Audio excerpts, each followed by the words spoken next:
അൻവർ അദ്ദേഹത്തിന്റെ രാഷ്ട്രീയ നിലപാട് പ്രഖ്യാപിച്ചു കഴിഞ്ഞു. UDF-നോട് കൈകോർക്കും. ഇനി ഇത്രയും കാലം ഞാൻ ഒറ്റയ്ക്ക് നടത്തിയ പോരാട്ടം നടത്തുന്നില്ല, ഇനി കൂട്ടായ പോരാട്ടമായിരിക്കും.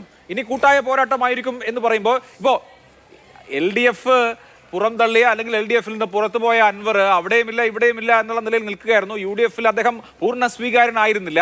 ആ പൂർണ്ണ സ്വീകാര്യത ഉറപ്പാക്കി കൊടുക്കാൻ ഇന്നലത്തെ അറസ്റ്റ് നാടകത്തിന് കഴിഞ്ഞോ? തീർച്ചയായിട്ടും ഇല്ല. നമ്മളിപ്പോൾ കണ്ടതും കേട്ടതും എന്താണ് അഭിലാഷേ? വളരെ അപ്രതീക്ഷിതമായ ഒരു ആൻറ്റി ക്ലൈമാക്സ് ആണ് അൻവറുടെ വായിൽ നിന്ന് തന്നെ പുറത്തു വന്നത്. അത് ശ്രദ്ധിച്ചില്ലേ? പിന്നെ 3 ദിവസമായിരുന്നു ജാഥ. അത് കഴിഞ്ഞു, ഇന്നലത്തെ കൊണ്ട് തീർന്നു. അപ്പോൾ ഞാൻ ആദ്യം പറഞ്ഞൊരു തിരുത്ത് ഞാൻ തന്നെ വരുത്തുകയാണ്. ചർച്ചയുടെ തുടക്കത്തിൽ താങ്കളുടെ ചോദ്യത്തിന് ഞാൻ മറുപടി പറഞ്ഞത് പിന്നെ കേസ് തുടരും, അൻവർ അദ്ദേഹത്തിൻ്റെ പ്രതിഷേധവും തുടരും എന്നാണ് ഞാൻ പറഞ്ഞത്. അതിൽ കേസ് തുടരും എന്നത് മാത്രം നിർത്തിക്കൊണ്ട് അത് അൻവറിൻ്റെ പ്രതിഷേധവും തുടരും എന്നുള്ളത് ഞാൻ ഒഴിവാക്കുകയാണ്.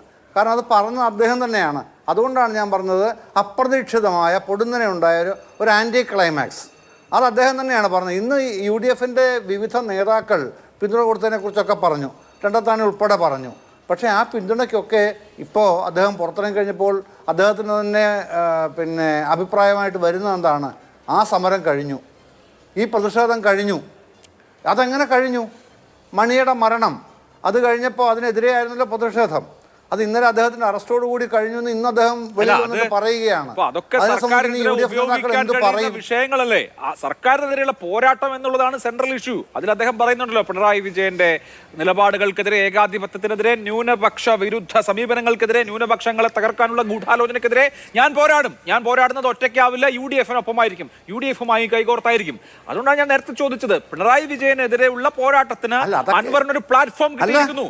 അങ്ങനെ UDF-ലേക്ക് അദ്ദേഹത്തെ ഇങ്ങനെ ആനയിച്ചു കൊടുക്കാൻ മാത്രം വഴിവെച്ചതല്ലേ ഇന്നലത്തെ അറസ്റ്റ്?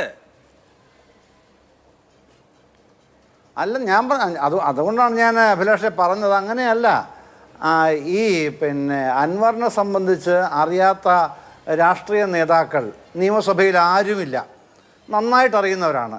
നിയമസഭയ്ക്ക് പുറത്തും എല്ലാ ജില്ലകളിലെ എല്ലാ രാഷ്ട്രീയ നേതാക്കളും PV അൻവർ എന്ന MLA അറിയാം. അദ്ദേഹത്തിൻ്റെ മുൻകാലങ്ങൾ അറിയാം, ഇപ്പോഴത്തെ കാര്യങ്ങളൊക്കെ അറിയാം. അദ്ദേഹം ഇടയ്ക്ക് ചോദിച്ചത് അതുകൊണ്ടാണ്, എന്തുകൊണ്ടാണ് സെപ്റ്റംബർ 13-ന് പ്രഖ്യാപിച്ച ഞാനിതാ ഹൈക്കോടതിയിലേക്ക് പോകുന്നു, ഈ കാര്യങ്ങളെല്ലാം ഉന്നയിച്ചാണ് എന്ന് പറഞ്ഞിട്ട് നാളിതുവരെ പോയില്ലല്ലോ അദ്ദേഹത്തിന് ഹൈക്കോടതിയിൽ ഇത്തരം കാര്യങ്ങളുമായിട്ട് പോകാൻ കഴിയില്ല. അതുകൊണ്ട് അത് അദ്ദേഹത്തിന് തിരിച്ചറിയുന്നതുകൊണ്ടായിരിക്കുമല്ലോ. 1. 2, ഇനി ഇതെല്ലാം രാഷ്ട്രീയ വിഷയങ്ങളായിട്ട് മുമ്പോട്ട് കൊണ്ടുവരുമെന്നാണ് പറയുന്നത്. അപ്പോൾ അത് സംബന്ധിച്ച് നമ്മുടെ ചർച്ചയിൽ ഫക്രുദ്ദീൻ തന്നെ പറഞ്ഞല്ലോ, ഈ എന്തൊക്കെയാണ് രാഷ്ട്രീയ വിഷയങ്ങളിൽ ആരെയാണ് അദ്ദേഹം പ്രതിസ്ഥാനത്ത് നിർത്തുന്നത്? പിന്നെ അതൊക്കെ UDF നേതാക്കൾ തീരുമാനിക്കട്ടെന്നേ. ഇനി വരുന്ന ആളുകളിൽ നമ്മൾ കാണാൻ പോവുകയല്ലേ, രാഷ്ട്രീയ കേരളം അത് കാണാൻ പോവുകയല്ലേ. എത്തരത്തിലാണ് UDF അൻവറുമായിട്ട് തോളോട് തോൾ ചേർന്ന് രാഷ്ട്രീയ സമരങ്ങളും രാഷ്ട്രീയ ദൗത്യങ്ങളും ഒക്കെ നിറവേറ്റാൻ കേരളത്തിൽ എന്തൊക്കെയാണ് ചെയ്യാൻ പോകുന്നത് നമ്മൾ ഇനി വരുന്ന ആളുകളിൽ കാണാൻ പോവുകയാണ്. അത് കണ്ടു തന്നെ അറിയണമല്ലോ. ഒരു കോഷൻ, ഒരു ജാഗ്രത UDF-ന്റെ ഭാഗത്തൊന്നും ഉണ്ടാവും. Junior mandrake ആവരുതല്ലോ.